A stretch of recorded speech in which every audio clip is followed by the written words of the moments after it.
ಕಾಯಿ ಕಡಲೆ ಚಟ್ನಿ. ಈ ಚಟ್ನಿ ದೋಸೆ, ಇಡ್ಲಿ, ರವಾ ಇಡ್ಲಿ ಎಲ್ಲದಕ್ಕೂ ತುಂಬ ಚೆನ್ನಾಗಿರುತ್ತೆ. ಬನ್ನಿ ಹೇಗೆ ಮಾಡೋದು ಅಂತ ನೋಡೋಣ. ಒಂದು ಮಿಕ್ಸಿ ಜಾರ್ಗೆ 1 ಬೌಲಷ್ಟು ಕಾಯಿ, 1 ಬೌಲಷ್ಟು ಹುರ್ಗಡ್ಲೆ,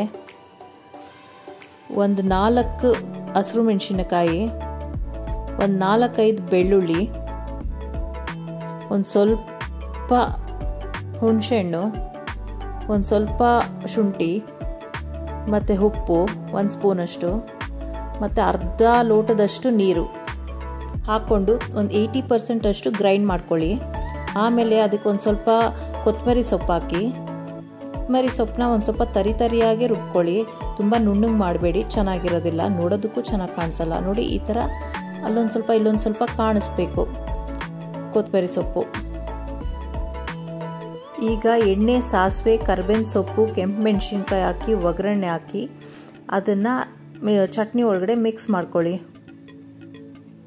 ಒಗ್ಗರಣೆ ಹಾಕೋದ್ರಿಂದ ಚಟ್ನಿ ಇನ್ನೂ ರುಚಿಯಾಗುತ್ತೆ, ತಿನ್ನೋದಕ್ಕೂ ತುಂಬ ಟೇಸ್ಟಿಯಾಗಿರುತ್ತೆ.